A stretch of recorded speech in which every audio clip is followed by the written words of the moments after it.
Tentang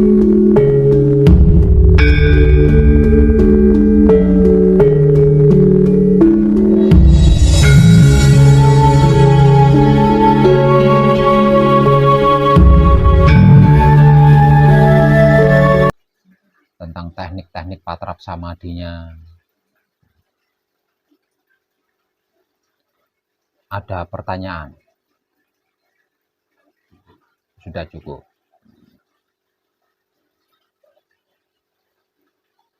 Jadi intinya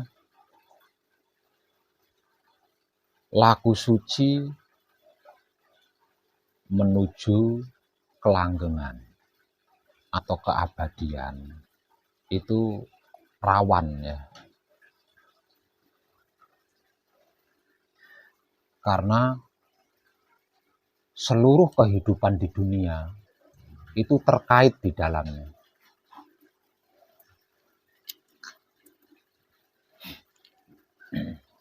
Jadi tidak ada satupun kehidupan di dunia yang tidak terkait di dalam laku suci menuju kelanggengan atau keabadian. Disebabkan tidak ada satupun kehidupan yang tidak membutuhkan keselamatan. Dan tidak satupun keselamatan yang tidak ingin langgeng. Misalnya selamat tapi hanya 1 jam, itu enggak ada. Ya. Atau selamat hanya 1 hari, gitu, enggak ada. Jadi semua yang membutuhkan keselamatan itu membutuhkan kelanggengan. Artinya keselamatannya itu langgeng, enggak sementara. Nah, semuanya itu terkait di dalam laku suci menuju kelanggengan atau keabadian. Dikarenakan laku suci menuju kelanggengan, setelah selesai manekung atau gembleng, mengait seluruh kehidupan di dunia, maka dia menjadi rawan.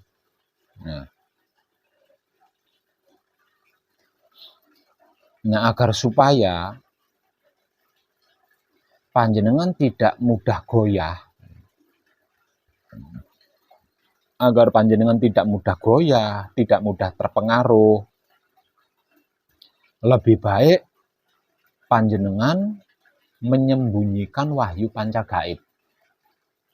Nah, lebih baik panjenengan menyembunyikan wahyu pancagaib dan menunjukkan kebajikan. Nah, kalau dulu-dulu kebajikan ini disembunyikan.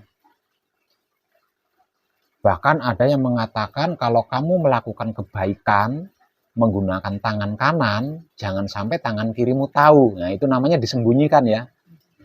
Yang ditunjukkan adalah keimanannya.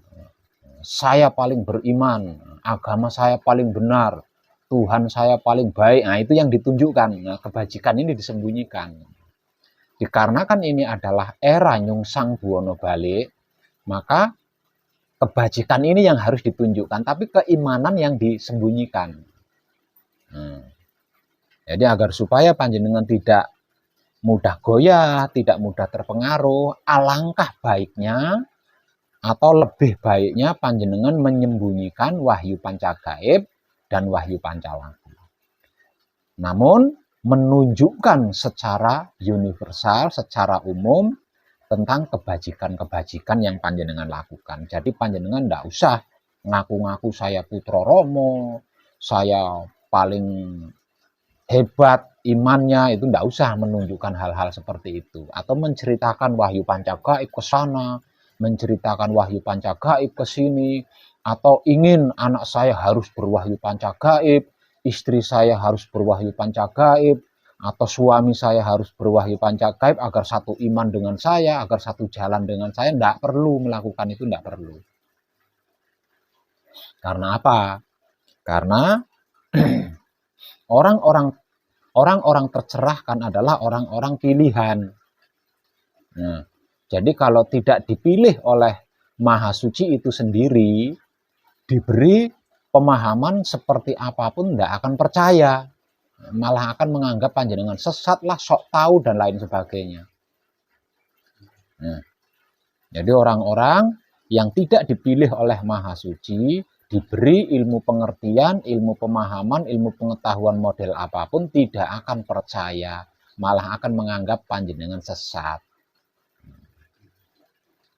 Namun, orang-orang yang dipilih oleh Maha Suci, tidak diberi ilmu pengertian, tidak diberi ilmu pengetahuan, tidak diberi ilmu pemahaman apapun, dia akan bertanya. Maaf, siapa namanya panjenengan? Tarminal. Oh, kok enggak Karmilan. Tarmilan. Satu misal contoh, loh, Pak Tarmilan tetangga saya dulu kok begini, sekarang kok rumah tangganya adem, punya uang nggak punya uang, nggak ada suaranya. Wah, santunnya. Dia pasti bertanya, Pak Tarmilan, kok saya melihat ada perubahan pada diri panjenengan? Sebenarnya panjenengan sedang menjalankan ilmu apa? Ini orang-orang terpilih nih. Gitu. Dia pasti akan bertanya. Tapi kalau orang-orang yang tidak dipilih oleh Maha Suci, panjenengan nguprus model apa, paling-paling hanya dikecerekin aja. Malah tidak menutup kemungkinan panjenengan akan dianggap sesat. Ya, caranya seperti itu.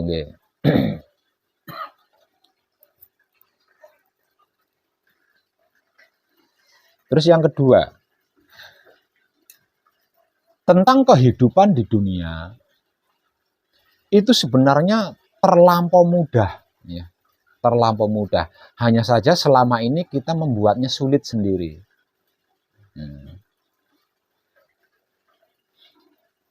Dikarenakan kehidupan di dunia itu mudah, sangat mudah, bahkan sangat mudah.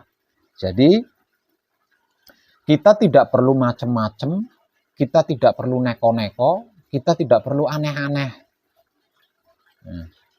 Karena apa? Karena mudah, sesungguhnya itu mudah gitu loh. Gampang banget sesungguhnya itu. Kenapa saya katakan mudah, gampang? Lawang tinggal diam, ketika menghadap Tuhan, selain menghadap Tuhan, ketika berhadapan dengan alam semesta seisinya, tinggal menikmati rasanya menggunakan kesadaran cinta kasih sayang hidup. Nah, mudah kan? Hanya itu toh.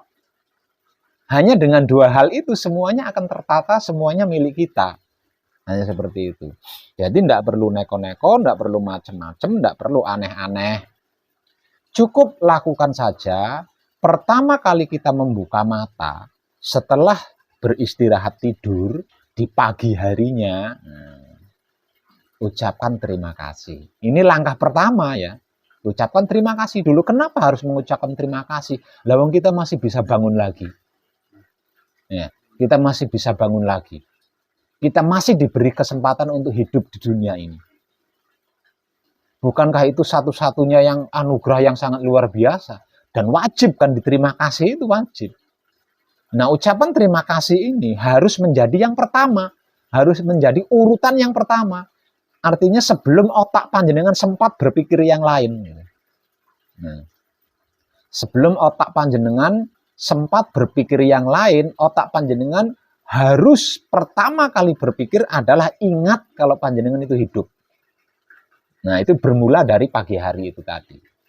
Ucapan terima kasih. Terima kasihnya kepada siapa? Ya kepada hidup loh, yang ngasih hidup kok. Ya kan? Nah, ucapkan terima kasih hidup, terima kasih urip, matur suwun urip, atau terima kasih hidup. Setelah mengucapkan terima kasih kepada hidup, karena sudah memberikan kehidupan lagi di hari itu, di hari ini, kemudian lakukan patrap samadhi mijil toto lenggah. Nah, patrap samadhi mijil toto lenggahnya tadi sudah dimotivasikan kan? Cara-caranya, teknik-tekniknya, nah seperti itu. Nah, selesai melakukan patrap samadhi mijil toto lenggah, sesudah palungguh panutup loh ini. Nah, di sini mulai ada pergerakan loh ya. Dan pergerakan setelah palungguh panutup, selesai melakukan patrap samadhi mijil toto lenggah, ini sudah gerakan hidup, bukan gerakan kita ya. Jadi ketika kita bangun dari tidur di pagi hari, itu gerakan kita itu, bukan gerakan hidup ya. Gerakan kita. Kemudian kita menyadari bahwa kita masih diberi kehidupan. Buktinya masih bisa bangun lagi dari tidur. Coba kalau nggak bisa bangun lagi. Itu juga gerakan kita. Nah, mengucapkan terima kasih atas kehidupan yang diberikan lagi kepada kita.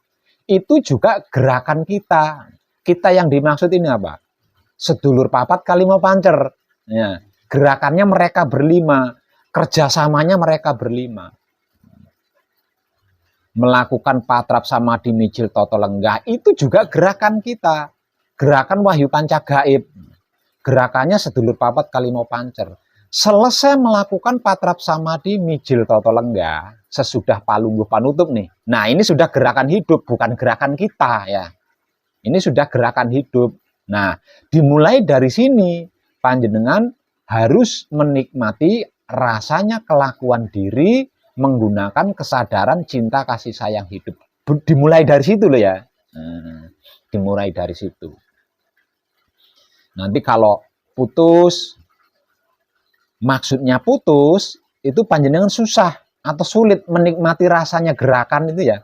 Menikmati rasanya kelakuan diri itu sulit, mengalami kesulitan, tidak bisa gitu. Nah, itu berarti kesadarannya putus. Nah, ketika mengalami keputusan kesadaran seperti ini, maka lakukan palungguh panutup berulang-ulang kali sampai panjenengan menemukan kesadaran lagi. Kesadarannya itu nyambung lagi. Artinya menikmati rasanya kelakuan diri ini bisa lagi. Sampai ketemu itu. Kalau belum ketemu, jangan berhenti, lakukan terus palungguh panutup terus berulang-ulang kali. Nah, nanti kalau nyambung, nah dilanjut lagi, menikmati rasanya kelakuan diri ini dilanjutkan lagi. Kalau berhasil menikmati rasanya kelakuan diri, jangan lupa ucapkan juga terima kasih. Setiap kali panjenengan berhasil menikmati rasanya kelakuan diri, menggunakan kesadaran cinta kasih sayang hidup, jangan pernah lupa ucapkan terima kasih. Tandanya kalau kita bisa menikmati rasanya kelakuan diri seperti apa Pak Web? Tandanya kalau kita itu bisa atau berhasil menikmati rasanya kelakuan diri, kita tahu rasanya berjalan itu seperti apa, rasanya menggerakkan tangan itu seperti apa dan bagaimana, rasanya duduk itu seperti apa dan bagaimana. Itu tandanya panjenengan berhasil menikmati rasanya kelakuan diri. Nah, setiap hal-hal seperti itu panjenengan dapatkan, jangan lupa mengucapkan terima kasih. Setelah mengucapkan terima kasih, lanjutkan lagi menikmati rasanya kelakuan diri. Lah, setiap kali berhasil menikmati rasanya kelakuan diri ini, ucapan terima kasihnya kepada siapa Pak Web? Ucapan terima kasihnya kepada Romo. Jangan kepada hidup ya. Jangan kepada hidup. Terima kasihnya kepada Romo. Tadi di awal terima kasihnya sama hidup ya. Nah, yang kedua ini terima kasihnya kepada Romo. Lah, lalu Romo itu siapa? Romo itu adalah sedulur papat kalimo pancer yang sudah manunggal. Ya, yang sudah manunggal. Artinya ketika kita mengucapkan terima kasih Romo, berarti kita mengucapkan terima kasih kepada 5 ruh, yaitu sedulur papat kalimo pancer kita. Nggih.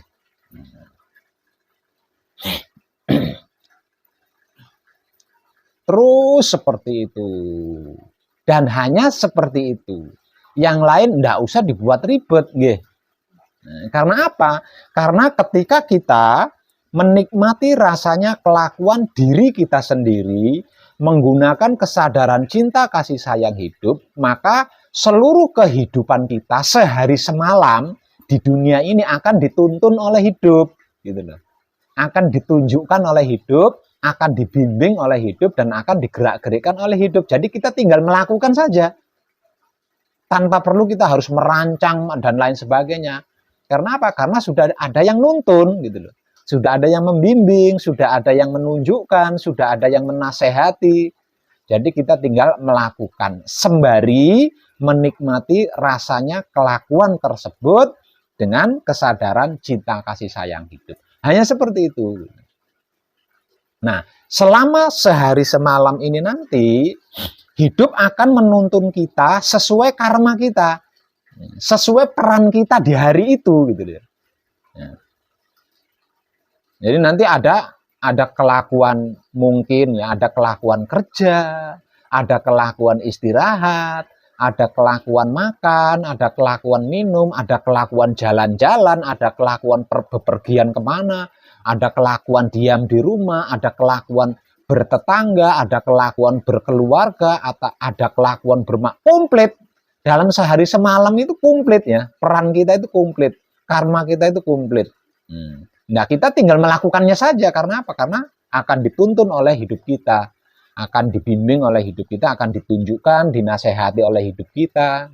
Jadi kita tidak perlu neko-neko, nggak perlu macam-macam lagi, nggak perlu capek, nggak perlu capek-capek lagi. Biarkan dia yang melakukan, karena hak kehidupan di dunia ini adalah haknya hidup, ya, bukan haknya kita. Nah, kita ini hanya sarana bagi hidup. Kita ini cuma pembantunya hidup, kita ini cuma alatnya hidup, agar hidup ini bisa berkehidupan di dunia ini. Jadi hidup ini adalah ruh Tuhan. Nah, Tuhan mengambil ruhnya sendiri, kemudian diturunkan ke planet bumi itu untuk menjaga, merawat, mengelola, dan menyempurnakan alam semesta. Nah, agar hidup yang tak lain dan tak bukan adalah ruhnya Tuhan ini sendiri bisa melakukan tugas itu, maka diberi alatnya satu wujud ya, raga ini. Nah, terus yang kedua adalah 4 anasir atau sedulur papat. Artinya kita ini hanya alatnya hidup, hanya sarananya hidup. Yang punya hak tentang kehidupan di dunia ini adalah hidup kita. Jadi biarkan dia hidup gitu. Jangan kita recokin gitu.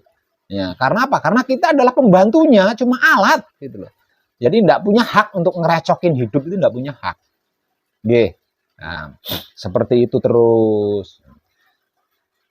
Berhasil menikmati rasanya kelakuan diri, menggunakan kesadaran cinta kasih sayang hidup. Terima kasih. Terus nanti nyambung lagi seperti itu. Ketika hidup menggerakkan kita makan, minum, untuk lelaki mungkin merokok dan lain sebagainya. Sebelum menikmati rasanya kelakuannya, kita sempurnakan terlebih dahulu. Kalau makan, sempurnakan terlebih dulu makanannya. Kalau minum, sempurnakan terlebih dulu minumannya. Kalau mau merokok, sempurnakan terlebih dahulu rokoknya, baru kita makan atau minum atau merokok. Sembari makan, sembari minum, atau sembari merokok, nikmati rasanya kelakuan makan itu tadi. Bukan makanannya yang dinikmati ya, kelakuan makan itu tadi. Kita nikmati kelakuan diri kita yang sedang makan, kita nikmati kelakuan diri kita yang sedang minum atau yang sedang merokok. Berhasil menikmati rasanya kelakuan, ucapan terima kasih. Terus seperti itu. Nanti tertata sendiri. Apa yang menjadi hak kita pada hari ini selama 24 jam akan tertata. Apa yang menjadi kebutuhan kita sehari semalam ini akan tersedia tanpa panjenengan cari, tanpa panjenengan rancang gitu loh. Kalau panjenengan seperti itu.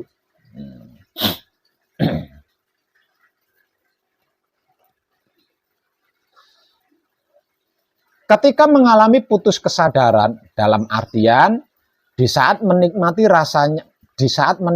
rasanya kelakuan diri menggunakan kesadaran cinta kasih sayang hidup. Kok ujuk-ujuk tidak bisa? Rasanya kelakuan yang sedang dilakukan ini tidak bisa dinikmati. Itu berarti kesadarannya putus. Maka agar supaya kesadarannya nyambung lagi, lakukan palungguh panutup hingga berulang-ulang kali sampai kesadaran itu nyambung lagi. Artinya bisa menikmati rasanya kelakuan lagi. Seperti itu. Nah, kalau berulang-ulang kali melakukan palungguh panutup, kesadarannya kok tidak bisa nyambung, panjenengan tetap tidak bisa menikmati rasanya kelakuan diri, walaupun sudah melakukan palungguh panutup hingga berulang-ulang kali, maka jangan paksa, ya, karena itu pasti luputnya total itu, ya, besar itu luputnya, salahnya besar sekali itu. Maka agar supaya kesalahan atau luput itu menjadi sebuah kesempurnaan, menjadi kesempurnaan, bukan menjadi noda, maka lakukan patrap samadhi mijil sampurno. Ya, dari awal sampai akhir. Masih ingat kan cara-caranya mijil sampurno? Nah, seperti itu. Lakukan patrap samadhi mijil sampurno. Jika itu karena luput, pasti terselesaikan. Artinya panjenengan bisa menikmati rasanya kelakuan diri lagi. Nah, setelah patrap samadhi mijil sampurno, lanjutkan lagi menikmati rasanya kelakuan diri menggunakan kesadaran cinta kasih sayang hidup. Lanjut. Lah, kalau melakukan patrap samadhi, sudah melakukan patrap samadhi mijil sampurno, tapi kesadaran tetap tidak bisa nyambung. Nah, di sini berarti panjenengan sudah fatal ini. Ya, sudah fatal. Entah apa itu yang melakukan.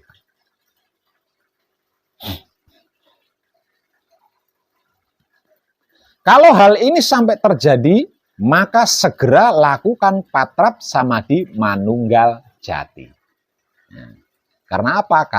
Karena luputnya fatal, maka sedulur papat kalimo pancer kita berpisah lagi tidak dalam keadaan manunggal. Nah, makanya susah disambungkan lagi ya, dimanunggalkan lagi itu susah. Nah, agar supaya sedulur papat kalimo pancer kita atau wahyu pancagaib kita kembali kunci, kumpul, nunggal, suci, maka lakukan patrap samadhi manunggal jati. Seperti apa patrap samadhi manunggal jati itu, Pak Web? Ya seperti yang panjenengan latih selama gembleng di sini. Ya, seperti itu. Nah, kalau sudah seperti itu, sudah selesai itu. Ya. Jadi ketika panjenengan mengalami putus kesadaran di saat menikmati rasanya kelakuan diri, panjenengan tidak bisa langsung menuju ke patrap samadhi manunggal jati ya, tidak bisa. Itu berlebihan namanya. Jadi gunakan dulu patrap samadhi mijil sampurno. Nah, setelah itu lanjut lagi menikmati rasanya kelakuan diri menggunakan kesadaran cinta kasih sayang hidup. Selain itu tidak penting, jadi tidak perlu panjenengan buat ribet, nggih. Karena semuanya sudah diatur. Bukan kita yang ngatur. Nah, kita tinggal melakukan dan menikmati saja. Selain melakukan dan menikmati itu bukan hak kita, ya. Jadi tidak perlu di itu ini. Dan jangan lupa, mau melakukan patrap samadhi apapun, entah itu patrap samadhi mijil sowan, atau patrap samadhi mijil sampurno, atau patrap samadhi mijil toto lenggah, atau patrap samadhi manunggal jati, atau mungkin patrap samadhi yang lain-lainnya. Karena apa? Karena di dalam buku itu ada lengkap loh ya. Ada banyak itu. Dan yang saya motivasikan kepada panjenengan hanya patrap samadhi yang paling utama dan terpenting. Namun bukan berarti panjenengan tidak punya hak untuk mengetahui patrap samadhi lainnya, walaupun itu tidak penting, tetap panjenengan punya hak. Sebab karena itu tetap saya tulis, tetap saya sertakan di dalam buku itu. Ye. Secara singkat, melakukan patrap samadhi apapun, ingat, jangan pernah lupa. Di ranah samadhinya, apapun yang terjadi, panjenengan harus diam. Ya. Melakukan patrap samadhi apapun, di ranah samadhinya atau di tahapan samadhinya, apapun yang terjadi, bagaimanapun prosesnya maksudnya, yang panjenengan alami ketika bersamadhi, ingat, diam. Jangan melakukan respon apapun, jangan melakukan bentuk usaha apapun, cukup diam, cukup sikapi dengan diam. Apapun yang terjadi, bagaimanapun prosesnya, sikapi hanya dengan diam. Karena itu bukan hak kita. Nggih. Dan hanya dengan seperti itu, apapun yang menjadi peran panjenengan sehari semalam akan teratur dengan sangat rapi. Dan apapun kebutuhan panjenengan sehari semalam itu akan tersedia dengan sempurna. Tanpa panjenengan cari, tanpa panjenengan pikirin. Paham nggih?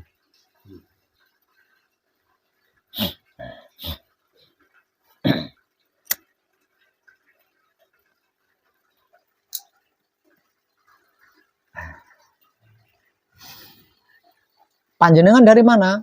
Saya dari Palembang. Oh, dari Palembang. Bapak siapa? Rahmat. Bapak Rahmat dari Palembang. Panjenengan? Itu Bondo. Dari Situbondo. Untuk kita semua.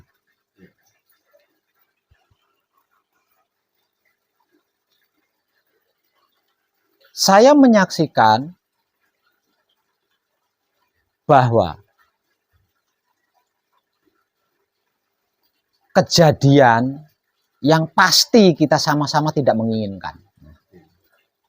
Saya menyaksikan bahwasanya kejadian yang pasti tidak diinginkan oleh seluruh makhluk hidup di dunia ini, yang akan terjadi di era peralihan peradaban manusia hidup di dunia, yang saya perkirakan kejadiannya akan terjadi pada tahun 2025. Ini tidak bisa dihindarkan. Ya, tidak bisa dihindarkan. Artinya benar-benar akan terjadi.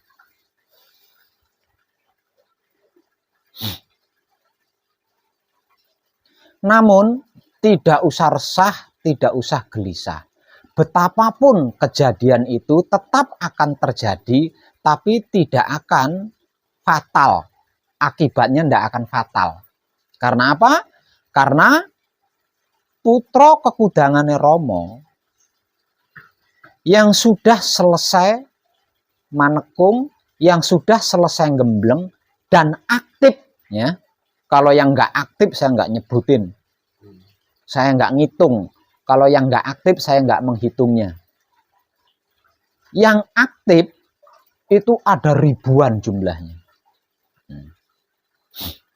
Putra kekudangane Rama yang sudah menyelesaikan laku suci, laku murni menuju sucinya, dan aktif laku suci menuju kelanggengan atau keabadian, itu jumlahnya ada ribuan.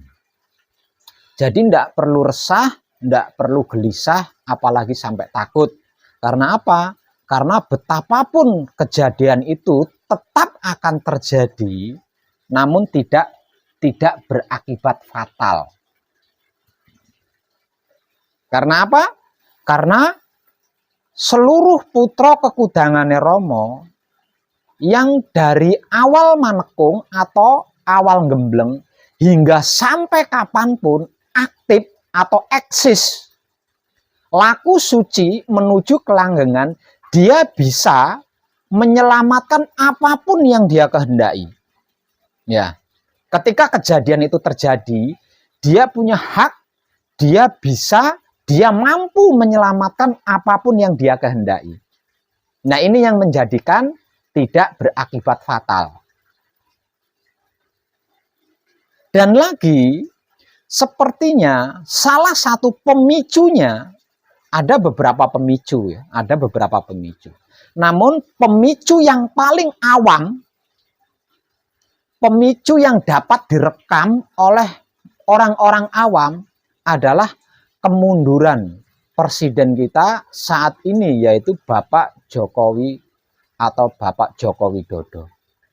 Artinya Bapak presiden kita saat ini, yaitu Bapak Joko Widodo, mengundurkan diri, tidak mau mencalonkan lagi dikarenakan kode etik ya. Karena kode etik. Tidak menuruti tuntutan orang-orang yang tertindas selama ini. inilah yang akan menjadi salah satu pemicu paling umum. Pemicunya di sini. Ya. Pemicu paling awam, pemicu paling umum, pemicu yang bisa direkam oleh orang awam. Ada beberapa pemicu lainnya, tapi itu belum tentu orang awam bisa mengetahui, belum tentu orang awam bisa merekam. Yang bisa direkam oleh orang-orang awam adalah gara-gara Pak Jokowi mundur. Gara-gara Pak Jokowi mundur, itu yang bisa direkam oleh orang awam.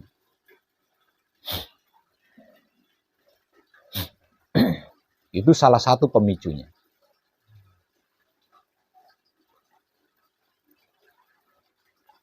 Lah, mendekati detik-detik perubahan, era peradaban, kehidupan manusia di bumi ini, siapapun panjenengan, tanpa terkecuali, khususnya para putra kekudangane Romo, yang aktif atau yang eksis, laku suci menuju kelanggengan, ingat pesan saya.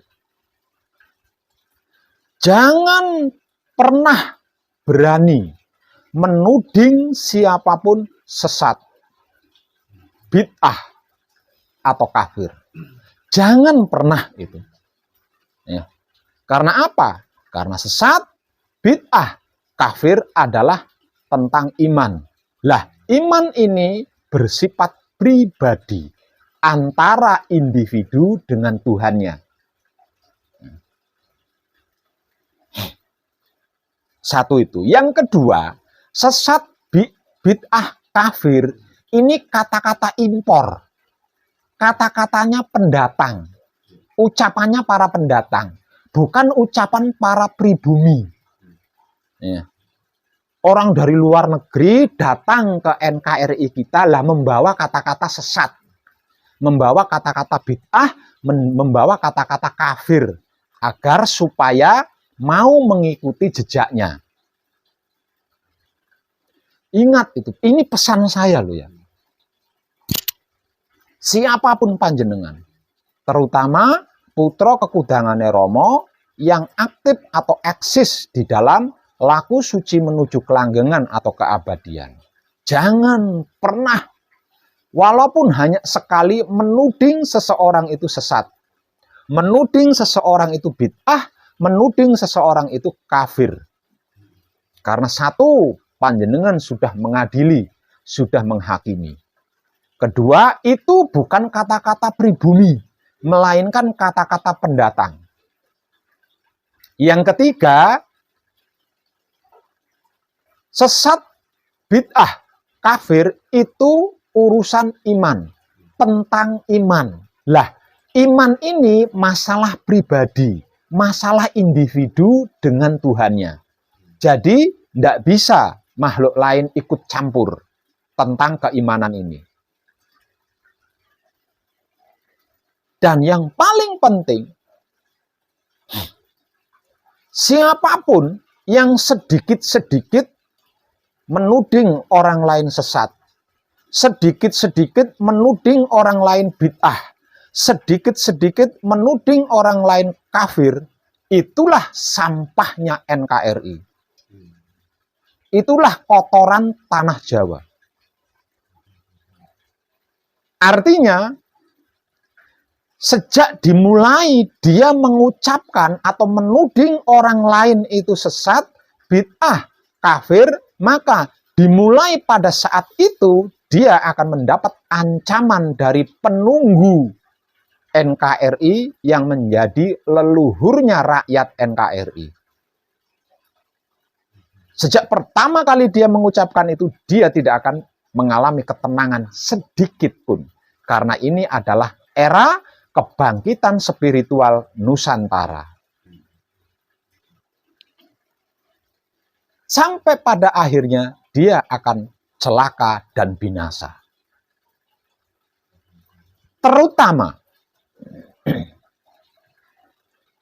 Terutama yang merasa dirinya orang Jawa. atau keturunan orang Jawa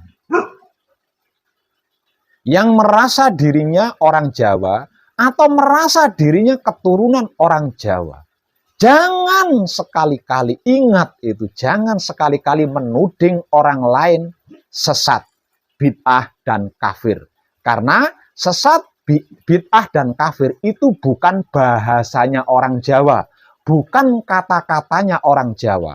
Kalau sampai panjenengan mengadopsi 3 kata-kata ini, 3 kata penghakiman ini, 3 kata menghukum sesama makhluk ini, sedangkan panjenengan adalah makhluk juga, maka panjenengan akan celaka hingga binasa pada akhirnya. Dimulai sejak pertama panjenengan menuding orang lain sesat, bid'ah, atau kafir.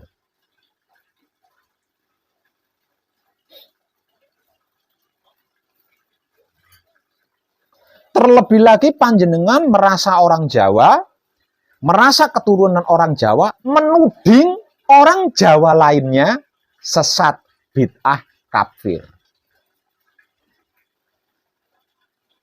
Tinggal tunggu saja tanggal mainnya. Hanya dengan hitungan hari, entah itu minggu berikutnya atau minggu selanjutnya, hanya dengan hitungan hari. Karena ini eranya, gitu. Karena ini adalah saatnya. Ini era kebangkitan spiritual Nusantara. Jadi ketika panjenengan menghakimi, mengadili, menghukum penghuni NKRI dengan 3 kata-kata, yaitu sesat, bid'ah, kafir, maka dimulai pada saat itu panjenengan sudah disestempel menjadi sampah, menjadi kotoran yang harus disingkirkan nantinya di era peralihan peradaban manusia di muka bumi ini. Namun sebelumnya, sebelum dihapus, panjenengan akan mengalami penderitaan-penderitaan yang tidak tertolong.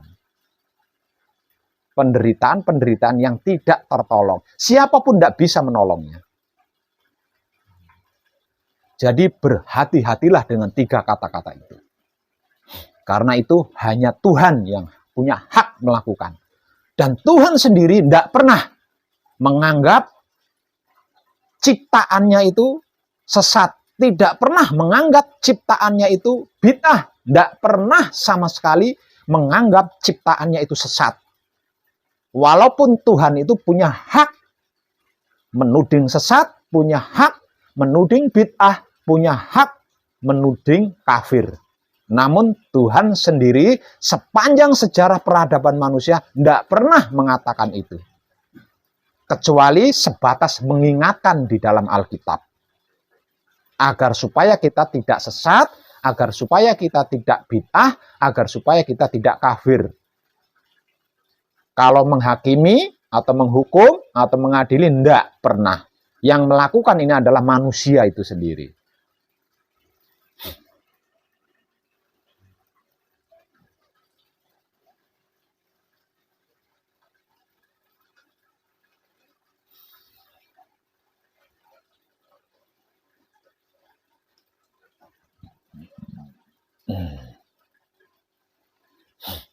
Walaupun dia bukan seorang putra kekudangane Romo, orang awam misalnya,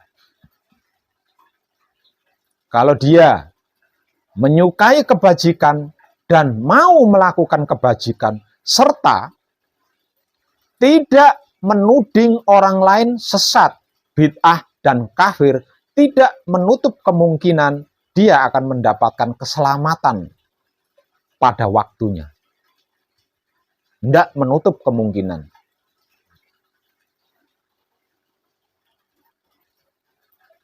Tapi, namun, siapapun dia yang berada di dalam lingkaran NKRI, dimanapun dia berada, dimanapun dia bersembunyi, asalkan itu masih di dalam lingkaran NKRI, sampai menuding orang lain sesat, bid'ah, kafir, tidak ada ampun baginya. Pasti ketemu, sembunyi dimanapun pasti ketemu. Dan tidak akan bisa keluar dari NKRI sebelum binasa. Karena apa? Karena kalau sampai keluar dari NKRI dalam keadaan tidak binasa, dia pun akan melakukan hal yang sama di tempat-tempat lain, yaitu menuding orang lain sesat, bid'ah, dan kafir.